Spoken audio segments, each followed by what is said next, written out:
the actual broadcast on YouTube. Sure. Okay. Rocking the test pattern shirt over there. Even I don't have a test pattern shirt yet. I got one by accident because they sent me the wrong size. What, this old thing? No. It's such a pretty color. I think that's my favorite color out of all of them. I was like tossing and turning between this or getting the green. I really loved both. But yeah, finally settled on this one. Glad I did though. I really love it. What other colors are there? What's the name? What's the site? TeePublic? Yeah. Mm-hmm. See, I want to see what we offer. I don't. That's sad that I haven't actually been there and looked at our shop yet. Let's see here. Oh, it's on sale too, or is it always on sale? It's listed as 14. I got it set up so it's always on sale. Holy cow! There is a lot of colors. There's like 20 colors. I like the heather. I mean, I'm a big fan of heather gray. I think it's a very neutral. Is that what a lot of people get? Actually, only Patch Church got that one, so I did get to see it in person because I had to ship it to him, and it's really nice. It's a really dark gray, so it almost looks black. But I like the heather ones because they're very soft. Yeah, and then there's asphalt, which is like a dark gray. Mm-hmm. That's gonna pretty much look black, I think. And then and then there's black. I do like navy heather. That's looking pretty cool. Mm-hmm. Armando got a red one, and that one was cool because it picked up some of the colors. And then like Chris got almost like a turquoise blue one. That was pretty cool as well. Oh, that sounds nice. I just can't believe how many colors there are. It's like you could get any color you wanted. It's nuts. There's like 3 different shades of pink. Yeah, there's like 7 different shades of blue and gray. Like it's awesome. And if you get into the women's part, there's even like there's a V-neck style. There's a there's a hoodie, long sleeve tee, baseball tee. Yeah, I'm wearing the hoodie right now. I have the zip up hoodie, so the pattern the image is on the back. I'm wearing my Beatles hoodie right now. Yeah, it's my favorite hoodie because it's super comfortable. Yeah. You know what? There's a charcoal heather. I wonder if you got that one because there's heather and then there's charcoal heather, and the charcoal heather is very dark gray. Yes, that's the one you got. Yeah. Oh, it looks comfy though. Maybe I'll have to pull the trigger, get myself some. All right, are you ready? We want to start Tales from the Crypt Keeper? Yeah, so we're doing Pleasant Screams. It's episode 3, and I can post the link as well in the chat if you'd like. Let's do it. Where am I doing? Okay. This is the chat. There we go. So I've got the link posted in the chat if you want to just click on that. Okay.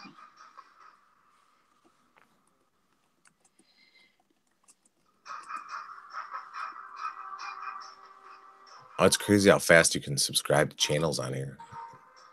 Oh, this channel is called YTV Direct. This is like all kid shows. Okay. I would guess so, yeah. Okay. Oh, this one looks weird. It's about Prince Charming. It's good though. Like I like this one a lot, actually. Yeah.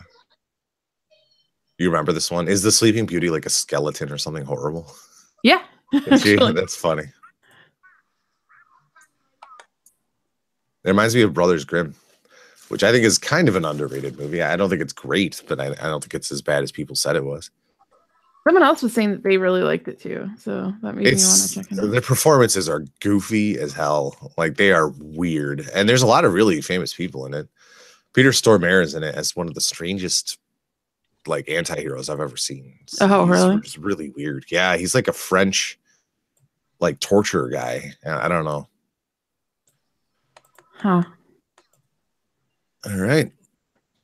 There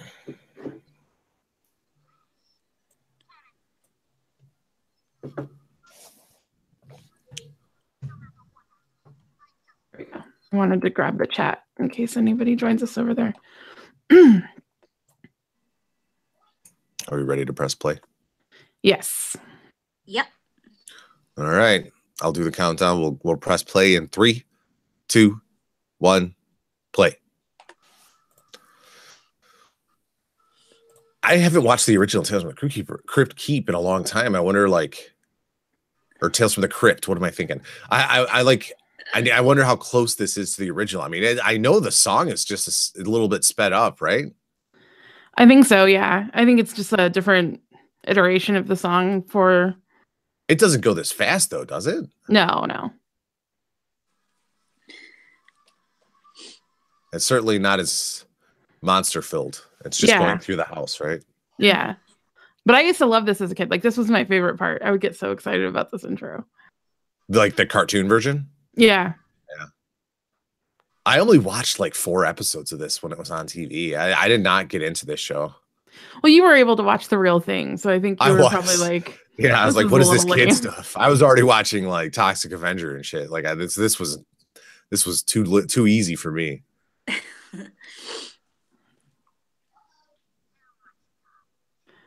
So now we're talking about doing Cartoon All Stars for June. You may not have seen that. I don't know if that was a thing in England, but no. I heard. Was it the horror show? Did it? Talked about, I think, a long while ago. Oh, okay.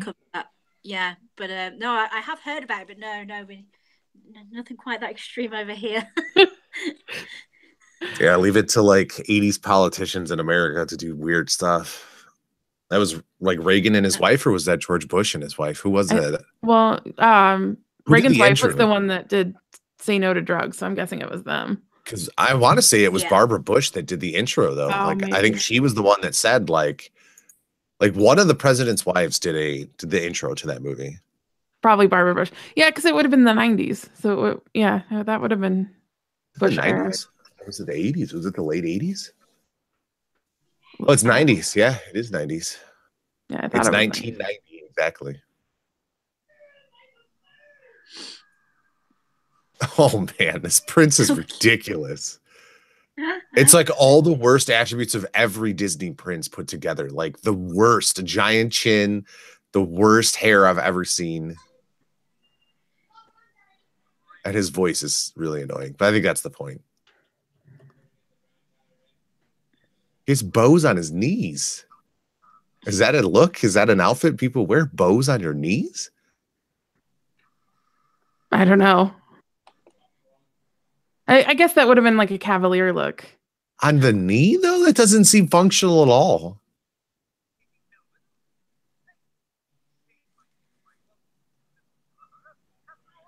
Oh, you know what? I think I said we were doing Pleasant Screams. It's actually Sleeping Beauty. Yeah, it's okay. I've changed it over now. Oh, okay. Oh, no.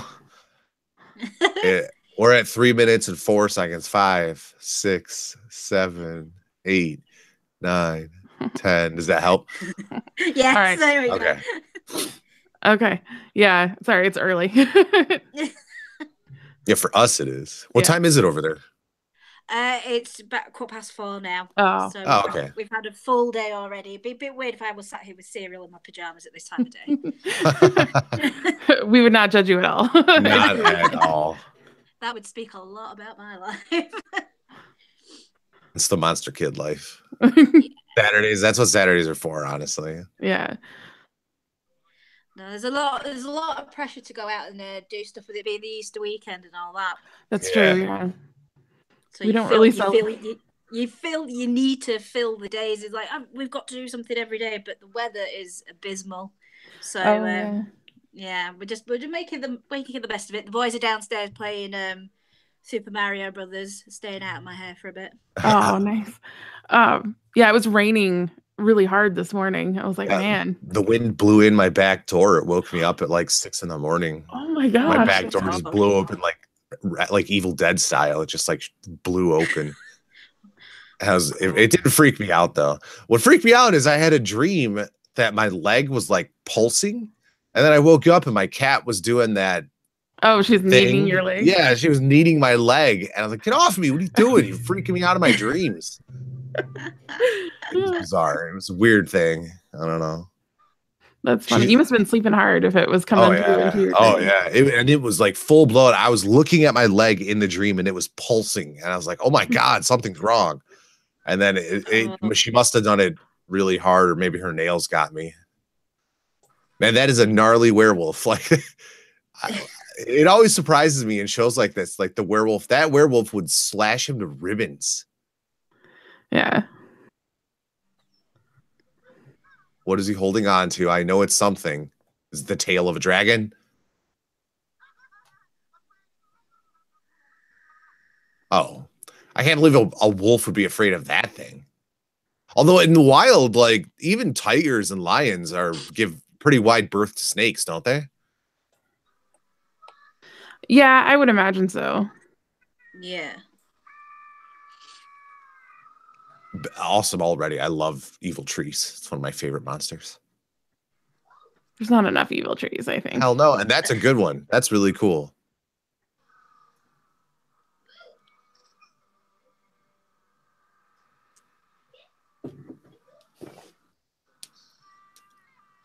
And lukewarm coffee. It's so gross. What's up, Lewis? Hey, Lewis. Hey, guys. Hi. So we're watching Tales from the Crypt Keeper. It's on YouTube. Actually, let me put the real clip the real link in the chat because that other one is the wrong episode. There we go. Awesome. Wait, when is this supposed to take place? He had a Swiss Army knife and he's talking about hair appointments. Is this supposed to be in olden times? Well, I think it is, but it's also for kids, so come on. Playing fast and loose with the timelines here. Yeah. Oh, better. So, Lewis, you should be getting your t-shirt sometime early next week. So be on the lookout for that. Can't wait. Your episode yesterday was hilarious. I was so happy to be able to listen to that.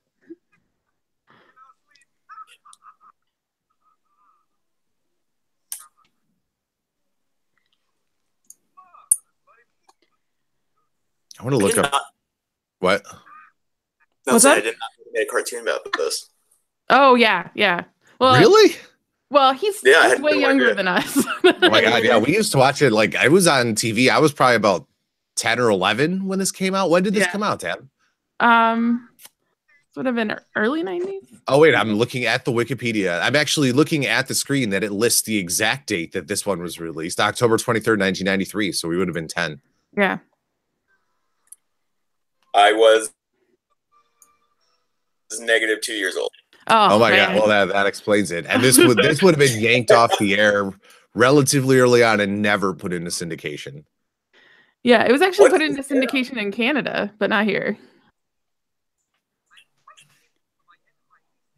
I'm looking up voice actors for this episode. That Squire, like I have heard his voice many times, and like he sounds very familiar from cartoons as a kid.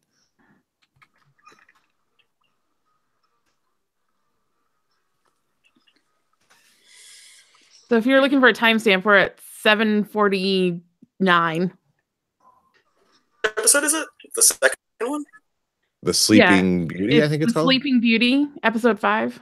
It should be in the chat if you have that. There we go.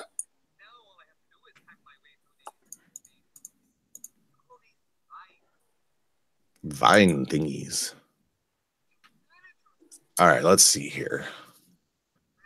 Which one is which? Who's Chuck and who's Melvin? Melvin is the Squire, clearly. All right, John Stocker plays Melvin, and I want to see what else he's played because like his voice is so familiar. Yeah, I'm sure all these people did tons of voice acting. Oh, he was in Care Bears. I knew he was in Care Bears.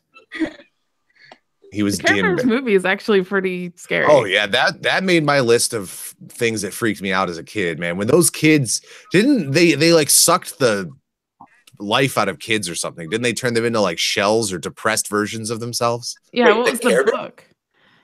It was like the villain was a kid who wanted to be a magician, and he had a book. Oh, I don't remember that at all. A magic. The Care Bears were like making kids sad. I feel like they're not really. No, it was the movie, man. I'm telling you, there was like crazy things in cartoons in the 80s and 90s. It was like absolutely. It's not even that it was scary or inappropriate. It was just like it hit us in a weird way.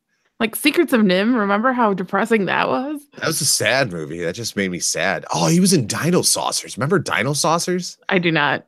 That was dinosaur aliens, like literally robotic dinosaurs that came from space. I had like a handful of cartoons that I watched, and then everything else was Mystery Science Theater 3000 on Saturdays. So he was the voice of Newton Gimmick in The Adventures of Teddy Ruxpin. Ugh. Teddy Ruxpin. Yeah, I have a Teddy and a Grubby at my parents' house in storage, like functional. I don't think Teddy works, but I know Grubby works. You needed the tapes for those, right? Yeah. Like, I don't have the tapes at all, but I have the animatronic things. I was terrified of Teddy Ruxpin. I was not having any of that. It was creepy. I'm not gonna lie. It was a really strange thing. Oh, dude, he was the voice of Toad in the Super Mario Brothers Super Show. That's where I like absolutely I recognize him from that. I knew it was something. That was the one with the two live action guys that would dance around as dressed as Mario and Luigi for the first 5 minutes, and then they would show a cartoon. Oh, weird. Yeah. One of them was a wrestler. He was the wrestler from the Cyndi Lauper video. Oh wow. Okay. Something Lou, right? Yeah.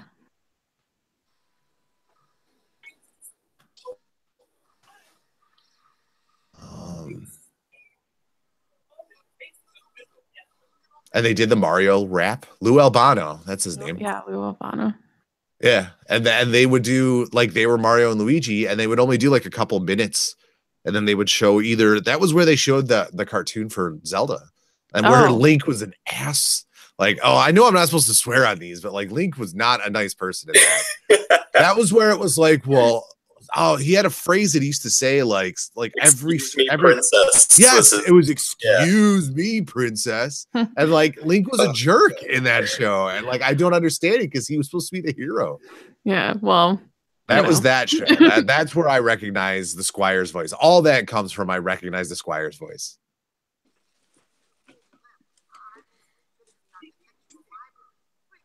Also, this prince is kind of a jerk as well. Yeah, he actually has a picture on IMDb, so that made me wonder if he was actually someone of note.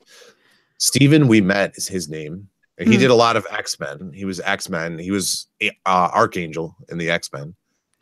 Looks like Fabio. He was also in Care Bears. He was in the 2005 Care Bears movie. There was a Care Bear movie in 2005. Oh, there's been tons of them. Yeah, of course. And they're all bad except for the very first one. Except for the original one. The main reason I remember the original one is because I was at a sleepover and I tripped over a landscaping brick and dislocated my finger. So I had to go to the hospital. And then I got to come back to the sleepover. Oh my gosh. So that is a terrible memory to be tied to a Care Bear.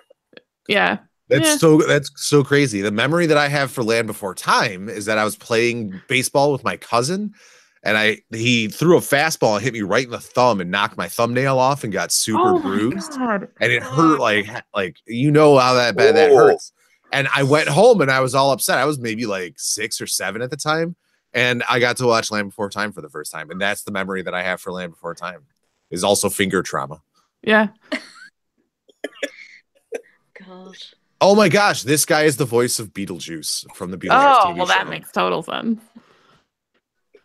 That's nuts. Yeah, that's crazy. That's probably his most famous. They were both in Alf. They did additional voices for Alf, the TV show. Alf. Yeah. And then this guy was in Monster Force. What the heck is Monster Force? I don't know. Our next cartoon. Dude, it looks amazing. What's up, Fred? Hello. Brad. Did you get your t-shirt, Fred? Yes, I did. Yay. Dude, okay, so Monster Force is 6 teenage monster hunters battle all of the monsters. Dracula, Mummy, Wolfman, Creature from the Black Lagoon, and Frankenstein. Well, if we can find that on YouTube, that sounds like our next cartoon. They look like superheroes, though. Like, it's crazy. Yeah, I'll be looking for that next. Man, I can't wait to see what this lady really looks like.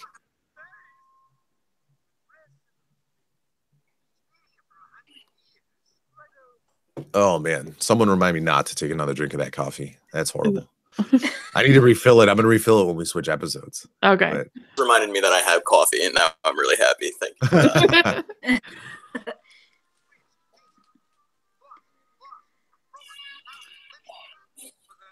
Oh, this is bad too. Yeah, it's cold. Mine's not bad. It's just cold. I need to reheat it. It's like lukewarm and oh, at least yours is lukewarm. Mine is ice cold. How did that happen? It doesn't last forever. I mean, I need a topper. Something I learned from my friend. Yeah, something I learned from my friend is you never fill your coffee full.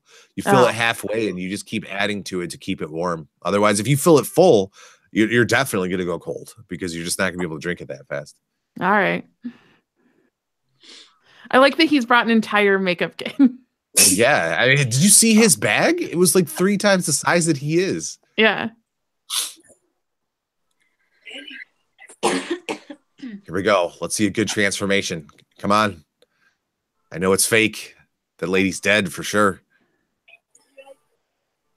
Oh, wait. She what? Oh, is she a vampire? I don't know. We'll see. I remember her like turning into a skeleton or something, but all these kind of run together. So, does he have a vampire kid in there?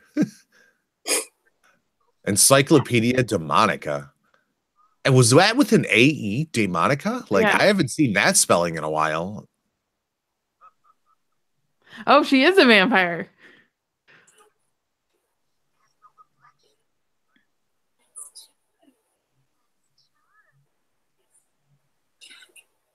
Well, she speaks French. That wasn't French. What is going on here?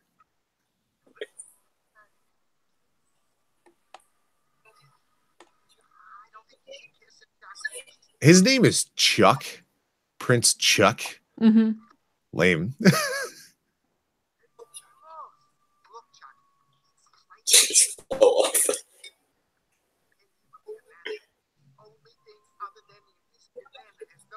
Oh my gosh, look at that vampire. Those are some serious fangs. Ah!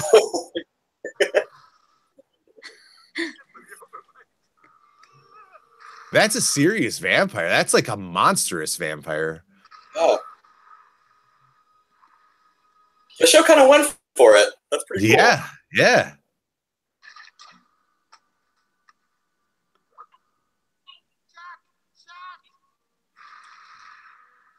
Tab, we should do an episode on vampires where we talk about all the different vampires of the world.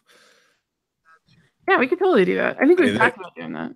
Yeah, like I know, isn't Dusk Till Dawn? They're like Egyptian vampires because don't they find Mesoamerican vampires? Yes, right? Yeah, because they find the pyramid underneath the what is it, the bar? Yes, yeah. I don't know. Queen of the Damned is supposed to be like the oldest vampire in the world, right? Oh, that's such a good book. I love that book so much. It's one of my favorite books I've ever read. Akasha is amazing in the book. I mean, they did a good job with her in the movie.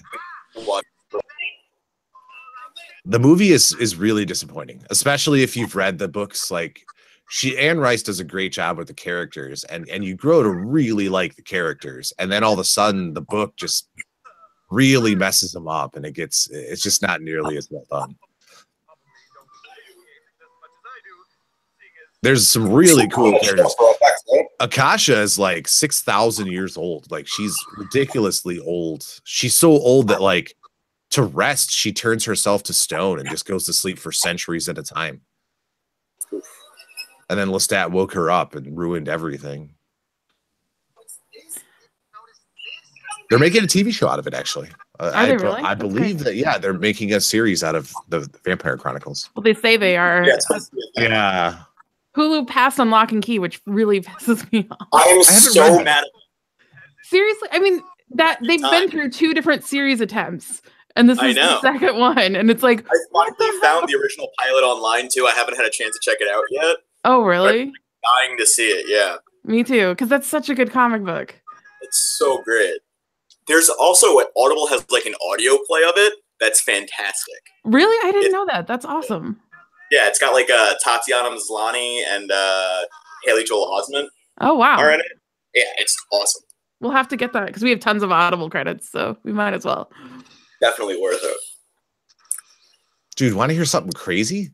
I'm reading about the Vampire Chronicles in whatever 90s when they were making Interview with a Vampire. Anne Rice wanted Rutger Hauer to play Lestat. She envisioned him as Lestat.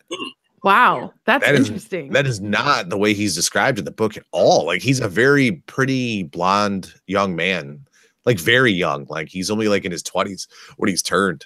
Yeah, I was weirded out that they cast Tom Cruise, but I actually think he did a fairly good he job, did even though I hate Tom Cruise. He got Lestat's attitude. Like he nailed it. That's exactly what Lestat's like in the books. That's one of the few movies that I can actually watch him in. It looks like Brian Fuller is involved in the. Oh, I love Brian Fuller. Yeah. That means he'll just be involved for like 3 episodes. I know, exactly. He bails. Yeah. He bails as soon as he's like, I'm tired of this. I'll say his episodes of Hannibal are great. I mean, I never did watch American Gods. That's sad. I should have watched it. American Gods is pretty solid. I like the book better, but the show's pretty good. Pushing Daisies was my favorite of his thing because I thought it was it's like the perfect amalgamation of weird and dark and just beautiful and sweet. Yeah, it's like optimistic, weirdly, but it's really nice. I like that show. And that was the only series he stuck with the entire way. Yeah. Well, he was with Hannibal through Hannibal's. Oh, that's right. I thought he left in the 3rd season, but yeah, you're right. He did stick with it the whole time. I think his episodes were some of the more abstract ones, right? Like he went off the rails in that 3rd season. Yeah, it got weird there near the end. The guy they have directing it, that he does most of the directing for the show, was David Slade, who they direct like I think his only major motion picture was like the 3rd Twilight movie. Yeah. Oh, really? Yeah, but dude's like super talented. It sucks that that was like the lot he got in like the film industry was. Yeah. Twilight 3. Yeah, well, they always said that the girl that directed the first Twilight movie was actually really good as well. Like that was the only reason that that movie. I'll tell you right now, the problem with the first Twilight movie was the budget that they gave it. That it suffered. Oh my God, the special effects were so bad. And that's what killed it, in my opinion. I mean, whatever. It's well known. I admitted on air, like I have a thing for Kristen Stewart. I think she's gorgeous. I think she's a perfect Bella. I think she gets a bad rap, man. I think she's actually really great. I think she also kind of went off the rails too, and like she really lost herself in Hollywood, and like has not been doing well. I think she's kind of found her center a bit more. She had that personal. What has she done? What has she done recently? A lot of independent films, from what I. Yeah, and I think she directed her own movie. That's no cool. kidding. Yeah. All right. Is it going to autoplay? It should autoplay. We might have to resync again. Well, you said you wanted to go get more coffee, so let me get a topper on mine. We pause and then this is follow your lead on that. The works on the wax. Yeah, exactly. It's early for us Americans. Okay, sorry, Annette. Armando thinks that the third one was the best Twilight, to be honest. So that's fair. I've only ever seen the first one. I took my stepsister to see it for Christmas. Because nobody else wanted to see it with her. But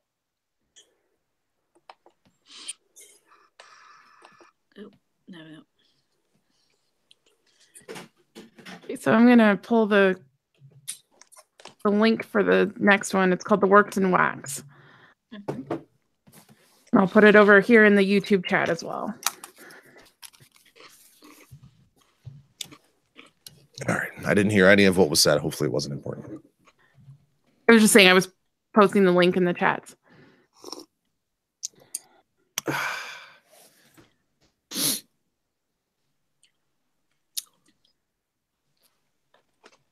So are you guys up to anything for the rest of the day? I'm doing some spring cleaning. Fun times over here. Yeah, today's like kind of my last day of spring break. I was on break from work all week.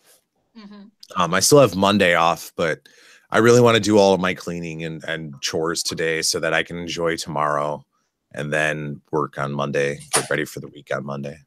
Yeah. Oh.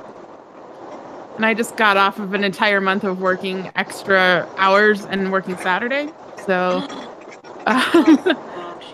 yeah, it would be nice to just relax tomorrow too. We'll see how that goes. Well, I'm itchy fingers all day, I can tell. Yeah, well, I'll have to get ready for the mailbag episode, which isn't too bad because I just have to pull like Twitter answers and stuff. Yeah. Not looking forward to it. Do you have to work tomorrow, Lewis? Is that what you said? No, I have to drive around. I'm doing a camera interview for the documentary, and I have to just like gallop in around. I hate driving in the city now. Oh, I don't blame you at all. It's hard enough to drive in Madison, and I can imagine it's like a bajillion times worse than New York. So. The one time I had to drive through Chicago, I was like, oh my God, I'm going to die. Yeah. Hey, Lewis, you want to borrow my truck? So you can drive Just bring some people out of the way. Is that a skeleton hanging in the background, Fred? It's a garland worth of skeletons. Oh man, I can only see one back there. That's awesome. Do you have a handle on like the CV? I don't even turn my CV on. Oh, okay. I can barely hear it while I'm driving because these roads make so much noise. I'm just like, not worth it. Yeah. Are there some roads that are better than others? Like, is there some states that have better roads, noticeably better? Well, I normally just drive to Oklahoma, Kansas, Arkansas. Sometimes I go into Missouri, but I know the turnpike I'm on right now. I'm actually on the smooth part, but it's probably about a back and forth trip costs about $24 for a semi to go down, and I've been on smoother dirt roads. Yeah. I will say I've heard louder roads from you. Like there's been times where you log in and it's like a deafening roar in the background. It sounds pretty all right. Yeah, and I do apologize for that. No, it's fine. No. It's fine. We're just glad that you're here. Yeah. I tried watching the YouTube video. I'm like, I can't stand this. I turn it off. I'm like, this is probably why y'all. This is gonna give y'all some low ratings. No, don't do it. But you said you're going back to school, Jacob. Yeah. Be glad you don't live in Oklahoma because Monday they're planning a statewide teacher walkout that will last indefinitely until legislation is passed. Is it union stuff? Is it like all the unionized they're all together? I don't know all the details, but apparently like teachers only make like $24,000 a year. That's pretty low. I mean, in Illinois we make a lot more. But I mean, here's the thing too, is that I've got my master's. That helps a lot. And then in Illinois, we actually get pulled out to other states like Florida. I know begs Illinois teachers to come down there. Like they'll offer them tons of incentives like housing and stuff just to get teachers out there because there's such a difference in the education of teachers state by state. Like I know Illinois has a really good education program. Well, here in Oklahoma, the classrooms, not all the schools have heat and air. Oh man. Most of them have to share books that the binding is falling apart on. Oh, it's just resources. Yeah, that's such a disparity. They don't even have enough chairs. A lot of students have to stand. Oh my God. What? I can't believe it's like 2018 and that's happening. That's nuts to me. That blows my mind. Yeah, and part of it is because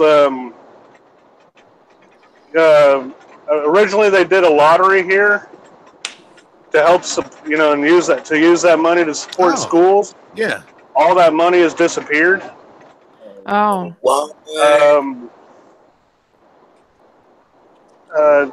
Our government officials, like our governor and our Congress people, have just given themselves raises. Oh yeah, and that what though, that's pretty universal. In education, the upper management absorbs 90% of the money. I mean, I know the superintendent in my district makes $250,000 a year, and for what? I mean, like I don't. And then his pension, like all the pensions for all the upper management, they get ridiculous amounts of money. And then everyone else who gets the least is the students. Honestly, the students get the least amount. Yeah. Like the amount of money that's trickled down to what actually goes into their education is a pittance compared to what goes into upper management. Yeah, my mom said that the year that they cut their bonuses, the superintendents and the administrators voted to give themselves a raise. Oh my God.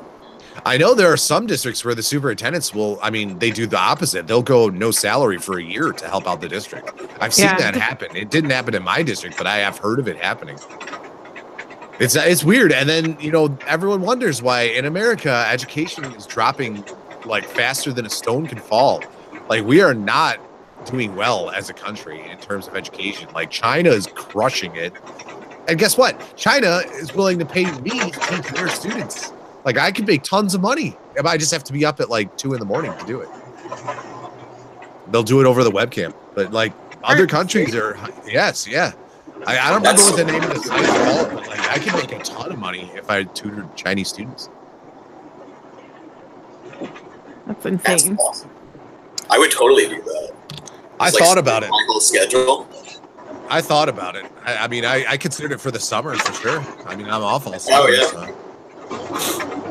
All right, let's start this episode. You ready? Okay. So yeah, it's The Works in Wax, episode 6. And I'll let Jacob count us out. All right. We'll press play in 3, 2, 1, play. So is this pretty much Waxworks Tales from the Crypt version? Like, am I expecting almost the same plot? Yeah, pretty much. Wait, Waxworks? Which House of Wax is the one with Vincent Price, right? Yeah. Yeah. And that's not anything like Waxworks, is it? What's House of Wax? House of Wax. Are you talking about the House of Wax from the 90s? No, the one with Vincent Price. The one from like the one from the 90s is the one we watched, but that has nothing to do with the one with Vincent that's Price, like a remake of Tourist Trap, actually. Yes, yeah. And the original House of Wax is a guy that has a wax museum that's like killing people to create wax sculptures. It was also like one of the 3D movies, wasn't it?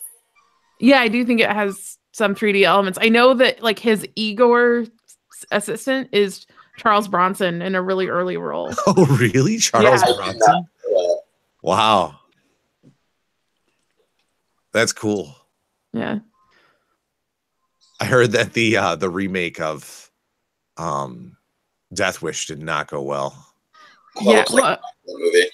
Yeah, apparently like Bruce Willis is sleeping through the entire thing, which if you've listened to Kevin Smith talk about Cop Out, that's not a surprise. Dude, I saw him in Misery on Broadway with like Laurie Metcalf, and I swear to God, it was like Bruce Willis just like shot up and then wandered out on stage and bodily acted for an hour and a half. It was horrible. I bet Laurie Metcalf was selling it though. Dude, she's amazing. Oh my God, she was perfect in that role. Yeah, that's awesome. She's like a cool person to be around and just a fantastic actress.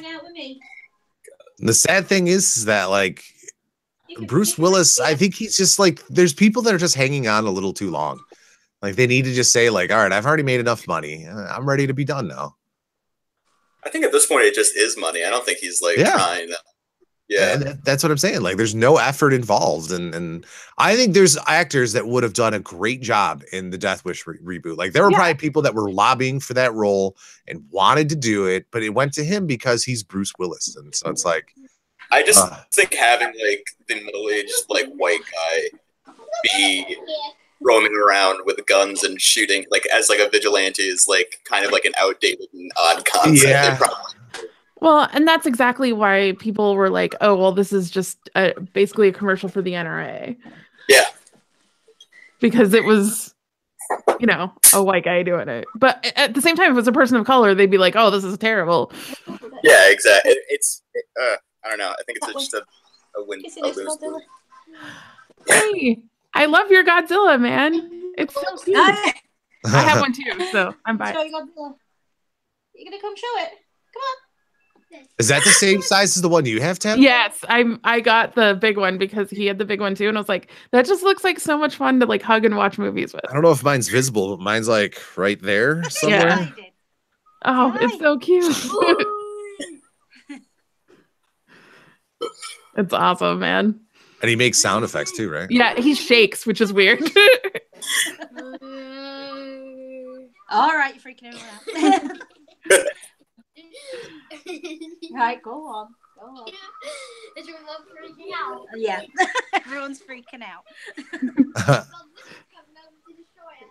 Man, I want to watch some more Godzilla. Yeah. Don't watch Godzilla 85. Yeah, I know. I heard your episode for my. Or no, you had to watch that one. Yeah. Right?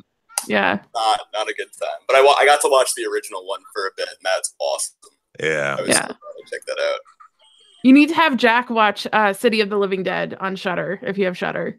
Because I know he was he was disappointed in Fulci, but that's a really good Fulci. And The Beyond too. I think Beyond, which I finally got to watch, which is great. Those are both really good.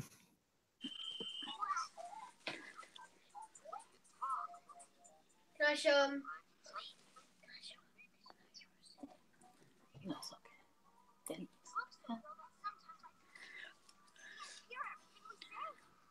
I see Ready Player One is not doing well.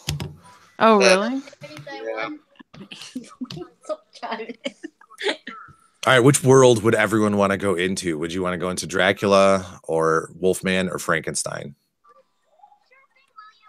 Probably Wolfman. Frankenstein would be cool. With Frankenstein, I feel like you'd be going to the windmill. Like, I feel like that's the definitive Frankenstein moment. I'd only want to be there if it was in black and white, though. I feel like if it was color, then like I couldn't. That'd be really cool if it was in black and white. I don't know what it would look like. I'd trip my eyes out. I'll say right now, I think werewolf or wolfman would be the scariest. Like, I don't want to be hunted by a wolfman. That sounds terrifying. I think vampire would be the scariest for me. But really, yeah. I feel like vampire, though, like, you know, like they're gonna bite your neck, they're gonna suck your blood, but like wolfman is just going to destroy. Oh yeah, he's gonna shred you to ribbons. Yeah, that's true. Lewis, what does your mug look like? Oh, it's Venom. Oh, that's cool. awesome. That's a good mug. Are you excited for the Venom movie? No, it looks fucking terrible. I'm sorry. I mean, there's only been the one trailer, and it had nothing. It showed basically nothing. I know it's probably because like they don't have like the special effects done, but yeah. I mean, I don't know how much to actually talk about it, but I've heard some stuff about it that it's not positive. They haven't even released a trailer or like an image of what Venom's going to look like yet, and that's alarming to me. Yeah, I mean, I think they very much don't know yet, and I've heard that we might not actually see Venom as Venom for more than like 5 minutes of the movie. That's dumb. Yeah, that's really gonna make people upset if that's the route they go. People are really gonna be unhappy about that. You can't call a movie Venom and then not show Venom.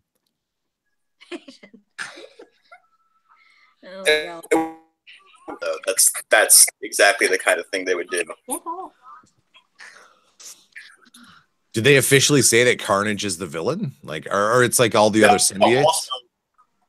They've more or less officially said that Carnage isn't the villain and that he'll just be like kind of set up at the end for the next one, which is like there's going to be other symbiotes in it, but like who really cares about the ones that aren't Carnage? Yeah, I know Shriek is one of them. Yeah, Shriek's apparently in it. Oh, she is? All right. I remember them from the Maximum Carnage video game. That's what I remember from the Sega Genesis. Oh, yeah.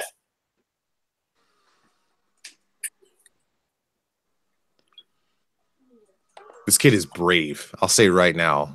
There's no way I'm going into this crypt. Yeah. He looks like the kid from the first one, almost exactly. Dude, it is like, I feel like they're recycling this story. Like, this seems very familiar. Yeah. Wasn't there? We've already seen a wax one, didn't we? No, not yet. It sounds like Toad again. I swear it's the same actor. Probably so. He's probably in all of these episodes. There's a series called Deadly Women. It's a true crime series, and it relies pretty heavily on reenactments. Yeah. And the same actress is in almost every single one. Oh my god! Like, this is interesting. I was watching Forensic Files, and like just and you know, I get it. They have to have actors and actresses play those roles, but it is almost always someone who looks vaguely familiar, but putting glasses on someone doesn't make someone look like someone else. Like that's not enough. Yeah, at least like Forensic Files doesn't like it's kind of in the background as they're talking. So it's not. Oh yeah, it's not front and center. No. Yeah. It's mostly talking heads, which I appreciate. That's why I like that series so much because it focuses more on the actual details of the case. Yeah. Deadly Women is like my guilty pleasure because it's a terrible true crime series, but it's just fun to watch. It just focuses on women that are just crimes. Women killers. Yeah. You get I like watching it because you get a lot of interesting cases out of it, and then I'll go do research and find out more about them afterwards. So.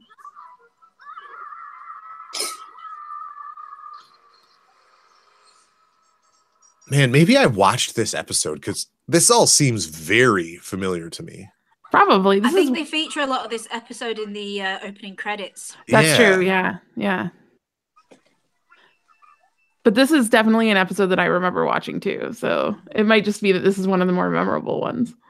It just surprises me that it is basically Waxwork, like the movie. Like they just straight up took that idea. Yeah. I was kind of hoping the show would be more about Crypt Keeper. I don't know why I would think that that's a thing, but like I just wanted Crypt Keeper to be like the main character.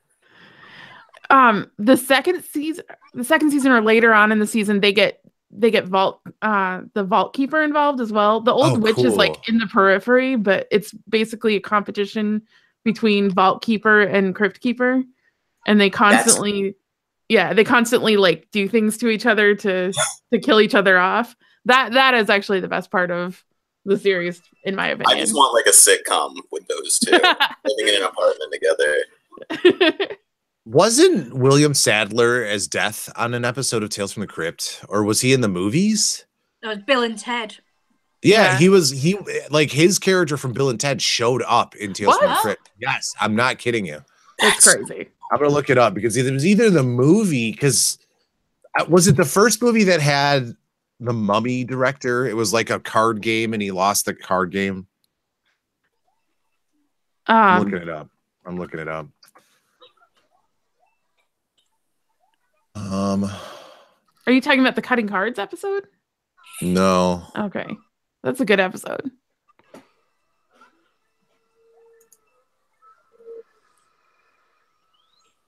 That's a giant werewolf.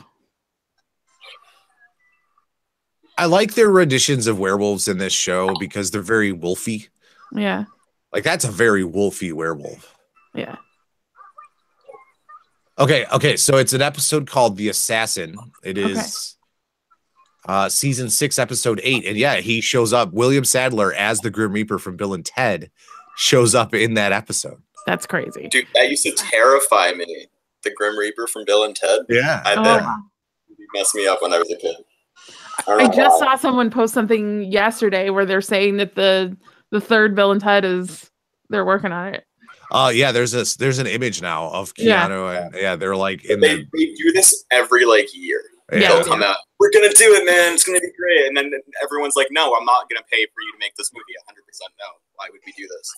Yeah. But I guess every John Wick movie raises his fame to a point where maybe they'll get it done. I only saw the first one of those, and I don't even know that I watched the whole thing. I think I watched like half of John Wick 1. John Wick 2 is pretty solid. I heard good things about John Wick 2, yeah.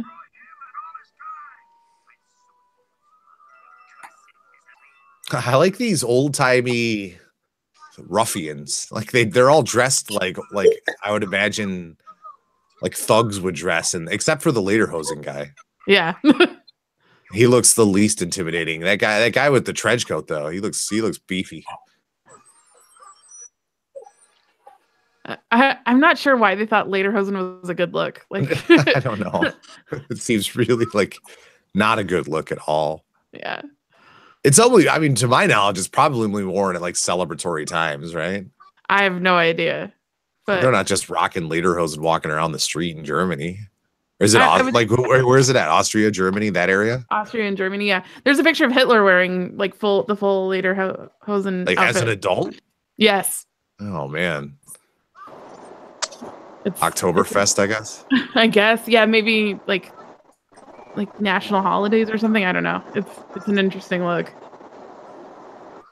If y'all ever get a chance, check out Attack of the Lederhosen Zombies. Okay. It is amazing. Man. You were watching that the other day, right? Yeah. Yeah, that's awesome. And I'm not talking like bad, like Ginger Dead Man bad. It is fun bad. Okay. Ginger Dead Man got brought up last night. We were talking about crossover movies that we want to do, and Ginger Dead Man versus Evil Bong got brought up. I think that's gonna lose. Stuff from those movies. It looks like softcore porn. For the most part. Like later, like Evil Bong and Ginger Dead Man, from what I understand, is just like gratuitous. It doesn't surprise me. Ginger Dead Man was so bad, and I can't imagine it would ever get better from there. How does Gary Busey do the voice for the rest of the series? Like, is he the voice all the time? I don't think so. No, it's a different actor each time. Oh, is it? Okay. He's like the James Bond of haunted. I think it's really sad what happened to Gary Busey, and I think it's even sadder that people let him act still. Like, he's just making a fool of himself now. The man's mentally ill. Like, he has brain damage, and they let him act. And it's just like, you know, you're just taking advantage of this man. Like, let him go. Like, someone be nice to him and tell him, hey, you need to stop. He's a really good player. Like, if you watch him in Predator 2 or, like, Surviving the Game, like, he's still a human being. Like, he's a normal person. But I think it was around that time, and it was like Predator 2, like 94, 95, when he had that motorcycle accident and literally wrecked his brain. And he's just been insane ever since. Yeah. I mean, he was in the Buddy Holly story, and he was amazing. So good in that movie. Yes, yeah. Maybe he's acting. Maybe he's still acting so he can afford health care. Oh, that's true. Like, you look at him in Predator 2. Medical bills him. In Predator 2, that man was like a legit like action star. Like, he was in good shape. I mean, he was fast. He was keeping up with all the other actors. Although his comparison was Danny Glover, so it's not like he had the bar was very high. I just watched that movie semi-recently. That's why I know so much about Gary Busey's rendition of that. Now I suddenly want to watch and like see an image of Predator doing the Angels in the Outfield thing. Oh man, I saw Angels in the Outfield in theaters. Did you it was really? a double feature with Lion King. Yeah, I remember that because I was in theater for like 4 hours that day. That sounds like a good one. Drive-in? Try on. It was something. I mean, that movie was strangely serious. Angels in the Outfield. There was a whole plot of like orphans and stuff. Like, the end is so sad. I mean, it's not sad. It's just very emotional. Because then they're playing catch, and it's just, oh god. I don't remember. Does he adopt them? Is that what happens at the end? I assume. I don't remember that specifically. I just remember like the ghost father, like a game of catch, and it just like. That's Field of Dreams. Oh, is it? I'm thinking of. I was gonna say, wait a minute here. That sounds like a Field of Dreams ending. Angels in the Outfield is the is that the one with Christopher Lloyd? Yes. Yeah. Danny Glover and Christopher Lloyd and the Angels. That's a remake as well. That's a remake of an old movie, isn't it? I have no idea. It could be. I'm pretty sure it's an old movie. Field of Dreams is great though. Every time, well, I used to drive through Iowa a lot, and every time we would drive through Iowa, my dad would go, "Is this heaven?" And then I had to go, "No, it's Iowa." My dad is the king of dad jokes. Yeah, the end of Angels in the Outfield, he does adopt a little white boy, and he's all like, "Oh, I can't leave my friend behind." And Danny Glover's like, "Well, that's why I'm adopting him too." And then all happy ending, and he's like Oprah of adoption. Sugary sweet ending, right? Yeah. Is that Joseph Gordon-Levitt that's in that? Yeah, I think he's really young in that movie. Yeah. Uh-huh. I wonder if the other kid is someone famous too. Look it up. We live in the age where anything I wonder about movies can be easily found. Yeah. Fair enough. Angels in the Outfield was 94. I was 11 years old when that movie came out. I thought I was way younger than that. So did I. It looks like Milton Davis Jr., but he didn't go on to do anything, it looks like. Yeah. I thought maybe it was one of the kids that ended up in Mighty Ducks, because I really can't. Oh man, those kids got recycled quite a bit. Yeah, yeah. Half the cast was in The Big Green, which I thought was a better movie in my opinion. Yeah, and a bunch of them were in Heavyweights, I think. Yep. Man, The Big Green was so funny. That goalie, every time they would face another team, they would become whatever their name was. So like there was the Warriors and they became a bunch of Warriors. There was like the Knights and they were a bunch of knights on horses charging at him. Like that makes me laugh. That's funny humor to me today. Dude, Matthew McConaughey was in Angels in the Outfield. Tony Danza, Christopher Lloyd. I remember Tony Danza being in it. Is Tony Danza okay? What's he doing? I don't know. When was the last time we heard from Tony Danza? He was on some talk show, I think. Like he was a host of a talk show. Oh yeah. It was like The View, but it was guys, I think. I think we only have like 2 more years before they revive Who's the Boss. So yeah. Oh yeah. Sure. If they revise Roseanne, then everything's up for fair game now. Yeah, and Roseanne apparently like this huge smash hit. He doesn't look like he's done much since the 90s. Like he's been in a few random things. He went MIA from like 2009 to 2016. Like he basically, he did Don John. Yeah. I was just gonna say he was in Joseph Gordon-Levitt's movie as his dad, and that actually worked really well because they were both kind of like Italian stereotypes, basically. Yeah. No, he seems to be just kicking it old. Like, he's old now. He has no reason to do stuff anymore. Good for him. He probably did what you said people should do. Just be like, I have enough money. Yes. I'm good. You don't need to act forever. Like, same with like Christopher Walken. Man, like he's not even acting anymore. He's just in movies to be himself, and people pay him to do it. Well, people want Christopher Walken in there. I know, and I get it. Like, I like Walken too, but dude, watch The Dead Zone. He's amazing in that. Well, yes, because he was acting then. Like he was still an actor at that point. Or like, what did we watch? The Sentinel? The Sentinel, yeah. But he barely has any lines in that movie. But that's the point, is that he has to act to have his portrayal in that movie. He has to be an actor, and he's just making faces, really. Yeah. He's reacting to Eli Wallach. Yeah, because he doesn't believe him. Yeah. Is the look of suspicion on his face. That's what I remember. Yeah. But yeah, Dead Zone is great. Is that a good book? It is a good book. I think so. That's introduces like one of the big villains in the Stephen King universe, like who shows up everywhere, right? What's his name? Is it what's his name? The villain is Greg Stilson. I don't think he shows up anywhere else. Are you thinking of The Stand? Like Randall Flagg? Yes, it's The Stand. Randall Flagg is the guy I'm thinking of. Yeah. Okay. Yeah. It is Greg Stilson is a really good villain though. Like he's really well written because he starts out as like a door-to-door Bible salesman, and he's really good at selling Bibles, but then he's just an awful person. Like this whole thing where he kicks a dog to death because it tries to bite him. Yeah, and then he becomes a politician, and he basically does the same thing. He's like, I'm a man of the people. I'm selling, he just sells himself really well, and it's not until the reveal at the end that people are like, oh, okay. You see James Wan is doing Tommy Knockers? I did. What, really? Yeah. That's a hard book to make into a movie, man.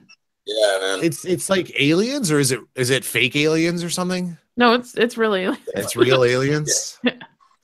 The TV movie is actually surprisingly good for how bizarre that book is.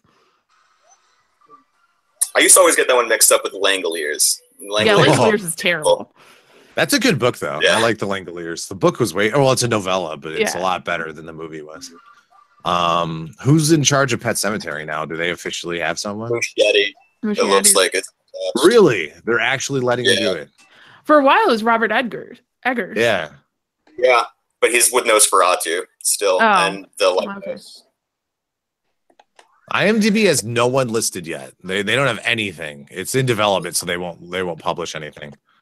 He hasn't signed. From what I understand, he was in contract negotiations around the time it came out. So what I think more than likely is that he has a deal to write and adapt a script right now, and then pending that being greenlit, will be attached to her.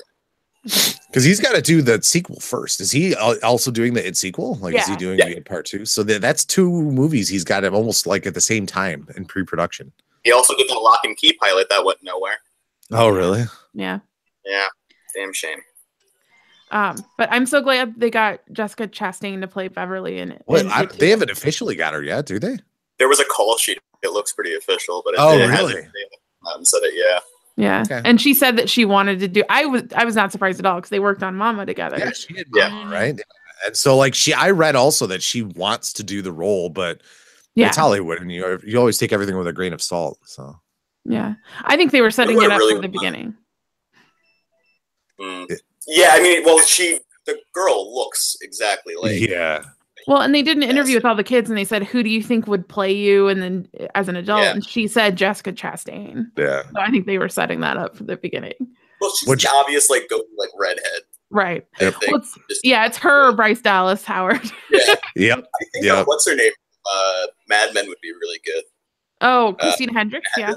Yeah. And she's more close. She's closer to the age, right? Like Chastain's not 40, is she? She's getting close, I think. Yeah. Might be, actually. Watching, she's younger than us. She was born in 1977, so I mean, she's getting there. She's 40, yeah. Yeah, she's 41. Wow, that she does not look 41. No, she does not. It's like Beverly Marsh leads a harsh life. They're gonna have to make her aged a little bit, I think. Well, they still say that she's beautiful, though. She just beautiful, but you know what I mean. Like when you live a life like that, you can be beautiful, but you're gonna look older. Do you guys want your minds blown? Gwen Stefani is 48. No kidding. Oh my god. I remember that was one of the very first albums I bought. It was that first album. Was it Return to Saturn, or was that the second one? I don't know, but yeah, that's amazing. Oh, Tragic Kingdom was the first one. I think Tragic Kingdom. Yeah. But yeah, she's 48. That's insanity. That's nuts. Well, okay, I just heard actually on the Godzilla podcast they were talking that Ridley Scott. How old is Ridley Scott? I mean, he's almost 80. Yeah, he's like almost 80 years old. Let's see. Ridley Scott was born in 1937. He's 81. Oh my god.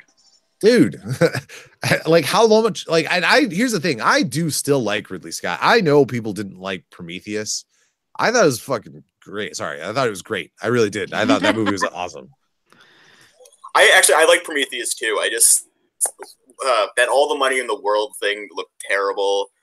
Every time he goes outside of sci-fi, it's always really awkward. I'm not a fan of his other movies. Like I don't even like Gladiator. I didn't think that was that great.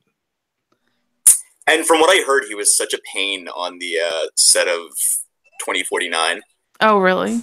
For Blade Runner, that like apparently he was like to the point where Denis Villeneuve had to like tell him to like screw off because he was like, imagine having your favorite director constantly looking over your shoulder and telling you what to do like the whole time. Yeah, his commentary on Legend is real interesting. Like if you've got the Legend disc, see if his commentary is on there. It's really interesting. He's a guy. I mean, he has a weird way of talking about his movies. He doesn't strike me as an absolute jerk, but like that level of director, I would just let him do his own thing. Like I would just be like, all right, go ahead, man. Just do what you got to do. It's your movie.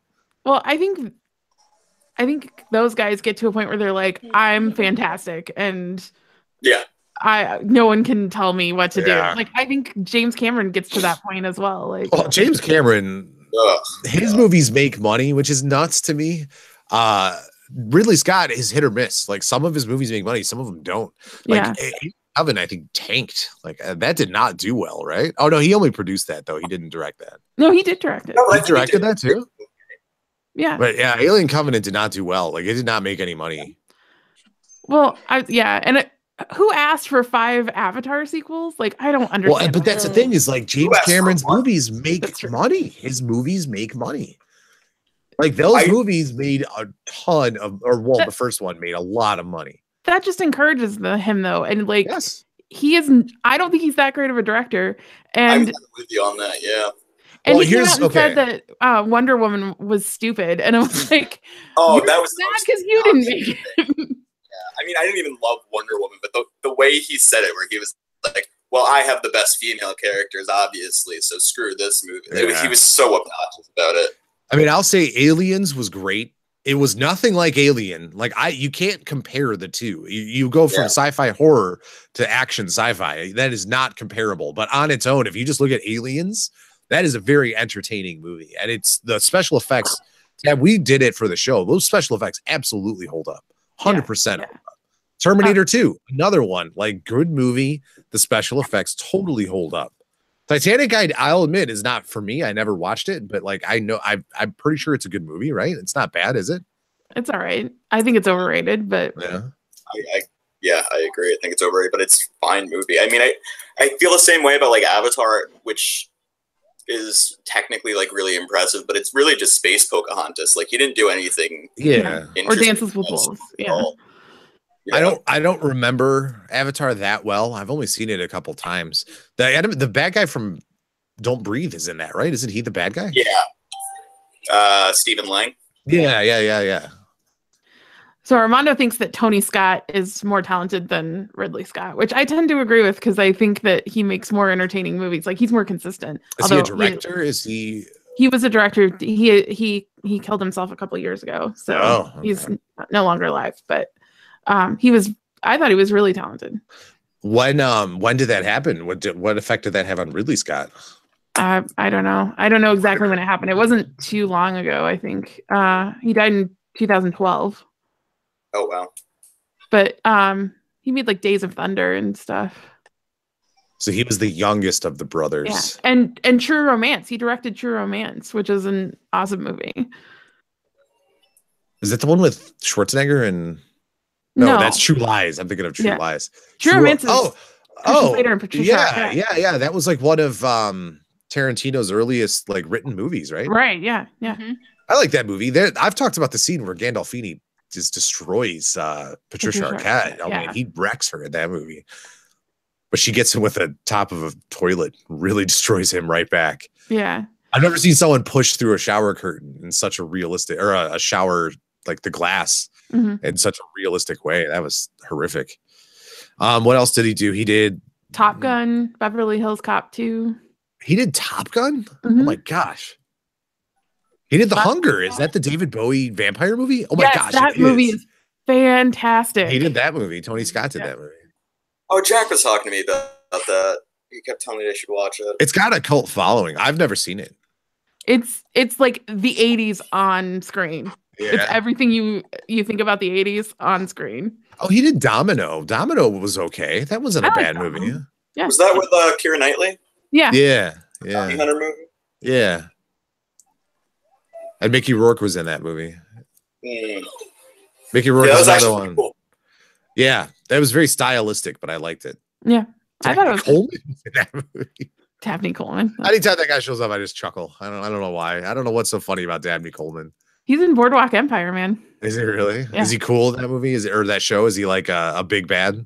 He's pretty old in that movie, but he's like the old school mobster, basically. Oh my God. He was also the voice in the reboot of the Pound Puppies TV show. Oh, okay. What is Dabney Coleman doing? And that's what he needs to do in 2010. Maybe you wanted to do something like his grandkids could watch or something. I don't know about that. Do another Muppets movie then. He was great he was in the Muppets Take Manhattan, right? He was the producer. Yeah. The crook producer that was going to steal their money. Yeah. He who did he hold hostage? Camilla, right? He took Camilla hostage. He was going to kill her. Yeah.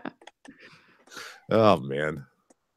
All right, Tab and I are going to record a commentary right now. What are we going to We're going to record a commentary, right? Yeah, I think we're doing Guyver 2. Guyver 2, Dark Hero. Yeah. It got brought up on I bring Guyver up once in a while. I think it was Monster Kid Mailbag. Yeah, somebody mentioned it in the trivia answers. So it's a 2-hour movie. It's going to be our longest commentary we've ever done. And I'll tell you right now, it's like an adult version of Power Rangers. It's directed by a guy that did Power Rangers episodes. Really? Yeah. It's all suits. Awesome. It's like it was made in the early 90s, and it's literally they probably took the action scenes from a Japanese movie and then added American like parts to make it an American movie. And the Guyver is an anime. It's based on a comic book anime character. I've never heard of that. It sounds interesting. First Guyver had Mark Hamill in it. And Matthew Berryman. Michael Berryman, yeah. Michael Berryman. Steve Wang directed the first 2 Guyver movies, and he's the guy, he directed a bunch of the Power Ranger stuff.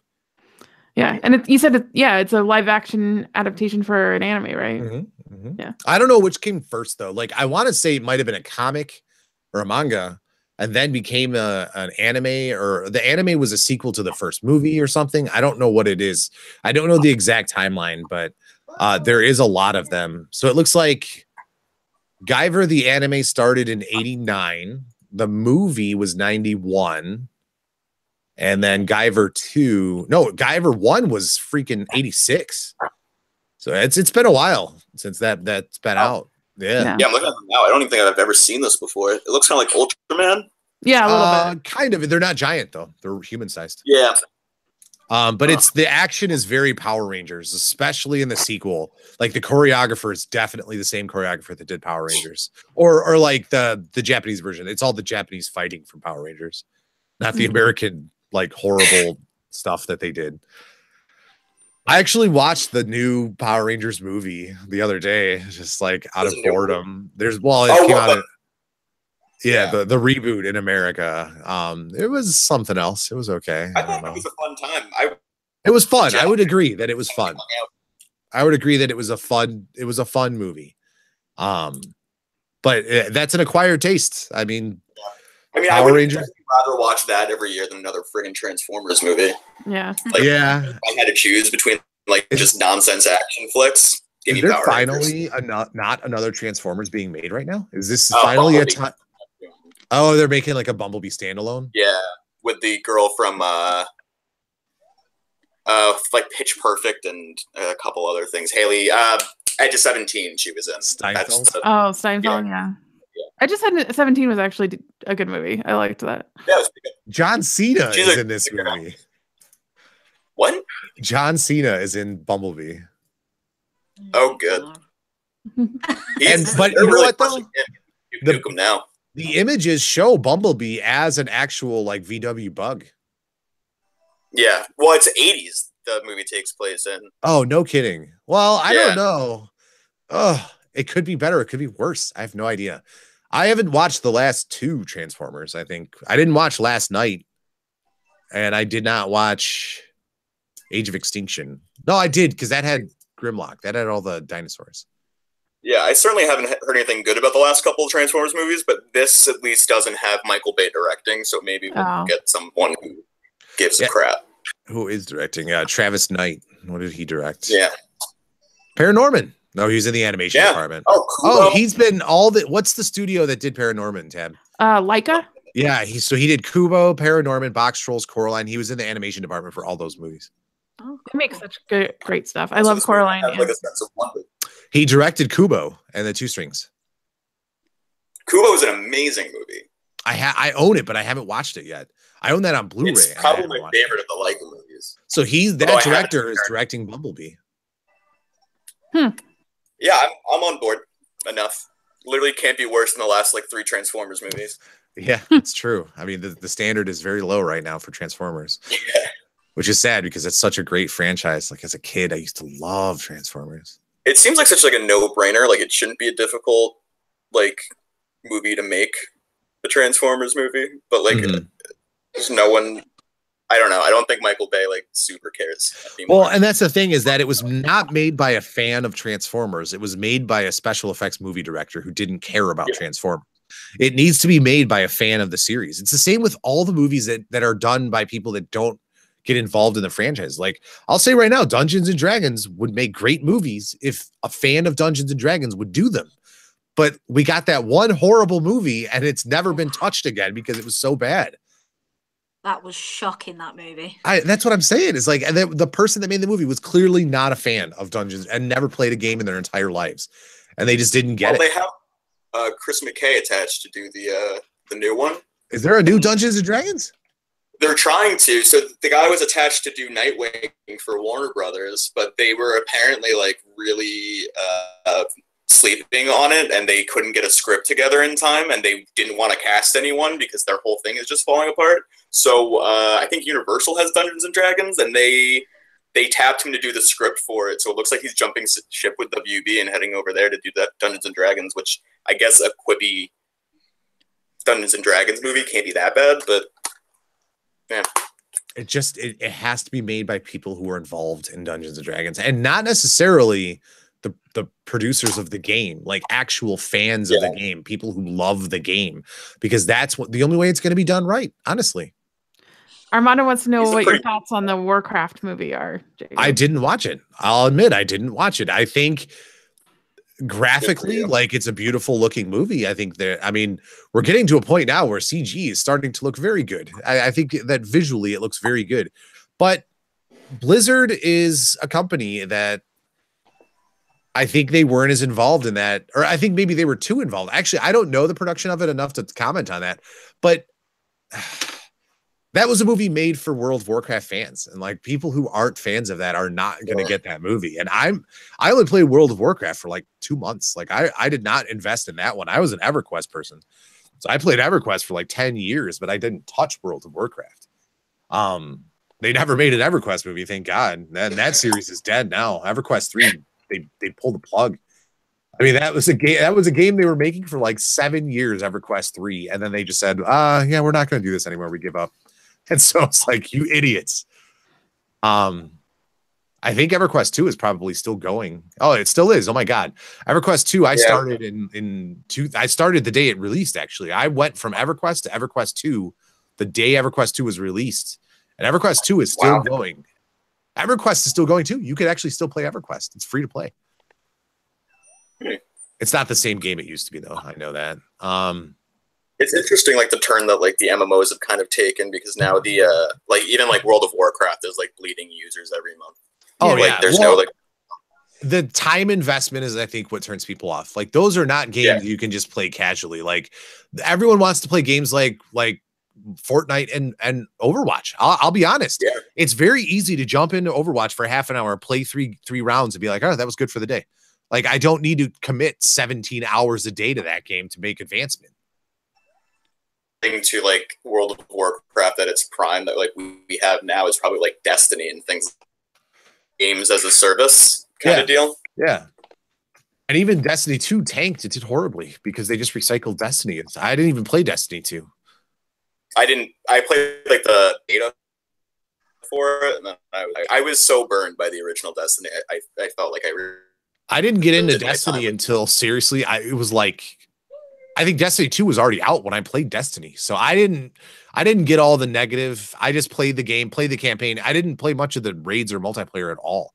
I just did the campaign really, and I was okay with that. I think I only paid like $15 for the game. So I didn't feel gypped by any stretch of the imagination. The biggest problem is the way they do like their expansion, the way they laid out like their games as a service idea, and that you're paying like a lot of money to get like these expansions that don't really add a whole lot to the core game, and like people just jump ship from that, and the community kind of falls apart. I think that maybe even today I will go buy Evil Within because I want to play Evil Within 2, but I don't know. Did you play Evil Within? I haven't played. I've heard good things. Because Evil Within 2 just got a patch that makes it first person, and it really enhances the game. And I really want to play that one, but I don't know that it's a series that I need to play the first one to get into the second one with. From what I understand, the story is so incoherent that like it doesn't super matter. Okay. Play that game mostly for like the atmosphere of it. Yeah, exactly what I want. Yeah. I would recommend, I think, going straight to Evil Within 2, because from what I can tell, it's like head and shoulders above the first one. They're like the same price as well. It's like honestly, if they're the same price, then why am I going to play Evil Dead or Evil Within if I can just jump straight into Evil Within 2? Yeah. So you should definitely go for the newer one. Also, like the graphics of that are gorgeous. Oh yeah, and I love these kind of games. And I say that as I have on my PlayStation Alien Isolation and Outlast that I still haven't played, and I'm going to buy a new one to play before I play those, which are also, I mean, they're scary games. That's exactly what Outlast, I got 5 minutes in, had to dive out. I couldn't do it.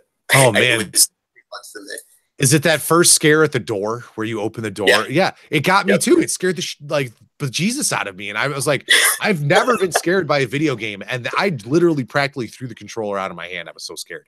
I've never been terrified of video games. Like I can't, if I'm in control of it, like I'm done. I was playing Resident Evil 7 for the first time last night, and I was a mess. My girlfriend that's another one. Away, and like it's terrible. I want to get VR just for Resident Evil 7. Honestly, I like, and they're dropping the price on VR so fast now.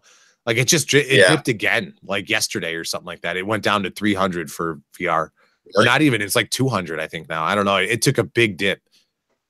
But Resident Evil 7 looks amazing. That looks. And Fred, did you recommend that? Yeah. Have you played that one? Because like I remember that was early on where you were like that was the one you told us to play was Resident Evil 7. Yeah, it's a pretty short game, but it is freaky as hell. Yeah. Maybe I'll look into that because there's a bunch of games that are all around the same price, like Resident Evil, Evil Within, all this stuff, and then they all look good. And I really want to build up like a nice catalog for the summer because I'm gonna have a lot of time this summer to play games. Resident Evil goes on sale a lot. I think I got it on sale for like $10. Okay. So keep an eye out for that one. I think it's the only like horror game where like I have felt like compelled to keep going because the story is actually interesting. I also want to pick up Injustice 2. Like that went down in price a lot. I love Injustice 2. I play that game a lot. I played the first one like crazy, and I really liked the story in that one. I thought it was very compelling. I'm not a DC fan at all, but like that was a compelling story. Like Superman he lost his focus and went way too down the rabbit hole. Yeah, the story in 2 is really good as well. They follow up on it in a really interesting way and use brain. And then I saw they introduced freaking Ninja Turtles now too. Yeah, they're part of the deals. That looks awesome. All right, folks. Tam and I have 2 hours worth of Guyver to get into right now. Enjoy. Thank you for hanging out, everybody. Seriously. Yes, thank you guys. Have a good day. See y'all again soon. Yep. Bye, guys. Bye.